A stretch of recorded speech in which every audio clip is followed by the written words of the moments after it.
जम्मू कश्मीर का एक ऐसा सियासी महाज है जो उस महाज के खिलाफ मैदान में है, जिस महाज ने नशे और नशे वाली तकरीरों के ज़रिए यहाँ के युवा, यहाँ के बच्चे, हमारी रियासत के माएँ बहनें, बूढ़े गर्ज ज़िंदगी के हर कदम, जिस कदम पे कोई था, उनको कब्रिस्तान का रास्ता दिखाया। अपने घर भर लिए। कन्फ्यूजन का शिकार इस वक्त भी ये कौम है।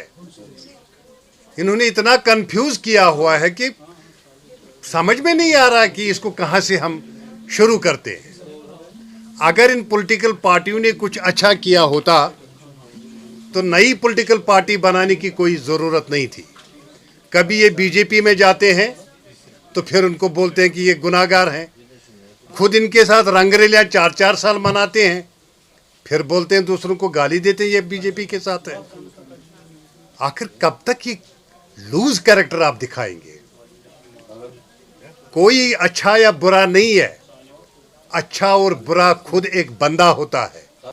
श्रीनगर के main city Srinagar central city से हमने शेख वसीम अहमद, जो कि मेरे लेफ्ट में बैठे हैं, इनको अपना कैंडिडेट नामजद किया है और बारामूला पार्लियामेंट्री लोकसभा कॉन्स्टिट्यूंसी के लिए हमने मुनीर अहमद खान साहब को नॉमिनेट किया हुआ है। इसका ऐलान करने में मुझे बेहद खुशी हो रही है। आप पे ये सवाल क्यों? सजाद लोन पर क्यों नहीं? बिलाल लोन पर क्यों नहीं? उनके खानदान पर क्यों नहीं? डॉक्टर फारूक अब्दुल्ला पर क्यों नहीं, जो मिलिटेंट लीडर, मिलिटेंट ऑर्गेनाइजेशन का कमांडर इन चीफ भी था अल-फतह का। सजाद लोन ने अल-बदर नाम से तंजीमें भी चलाई। ये खुद तो कोई मिलिटेंट ना था, ना किसी मिलिटेंट ऑर्गेनाइजेशन के साथ इनका कोई ताल्लुक है। इत्तेफाक ये है कि ये उस घर में पैदा हुआ था।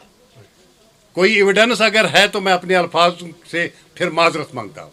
कि जहाँ तक आपके सवाल का ताल्लुक है, वो मेरे भाई है, उसको कोई नकार नहीं सकता है, ठीक है। लेकिन एक डेमोक्रेटिक सेटअप में हर किसी को अपनी अपनी आइडियोलॉजी, अपना अपना विजन अलग होता है सबका, ठीक है। मेरी आइडियोलॉजी एक है, उनकी आइडियोलॉजी एक है, वो अपनी आइडियोलॉजी के हिसाब से चल रहे हैं, मैं अपने के हिसाब से चल रहा हूँ। एवं हमारा एक डेमोक्रेटिक कहीं भी जो सेटअप होता है, उसमें भी कई लोगों की तरह तरह की आइडियोलॉजीज होती है। मकसद वो नहीं है, मकसद ये है, देखिए ये कौम काफ़ी बढ़ चुकी है। हम इसको सिर्फ मेन स्ट्रीम और सेपरेटिज्म में बांट रहे हैं, जबकि अभी हम देखें कि ये अब ए टीम, बी टीम, सी टीम और कई सारी चीज़ों में बटी हुई है।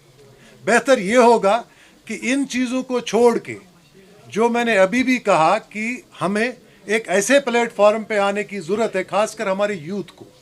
अब पुराने लोगों की मैं बात इसलिए नहीं करूँगा, मैंने पहले भी कहा कि पुराने लोग अगर इस चीज़ को समझ गए होते, अगर वो इस चीज़ को सही से उन्होंने हैंडल किया होता, शायद हमारे आने की ज़रूरत नहीं पड़ती।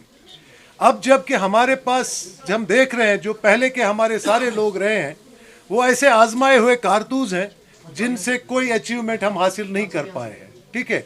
अब हम मेन स्ट्रीम, सेपरेटिज्म, वोटिज्म, येटिज्म को छोड़ के हम इस चीज़ पे जाए कि जो हमारी नई जनरेशन है, जिनको आगे सफ़र कर रहे हैं आज भी और आगे करना भी है, उनके लिए हम एक ऐसा प्लेटफॉर्म खड़ा करें जहाँ पे ना मेन स्ट्रीम हो, ना सेपरेटिज्म हो, ठीक है, जहाँ ना ए टीम हो, ना बी टीम हो। हम मिलजुल के अपनी नई जनरेशन के लिए एक रोशन मुस्तकबिल तैयार करें। Thank you.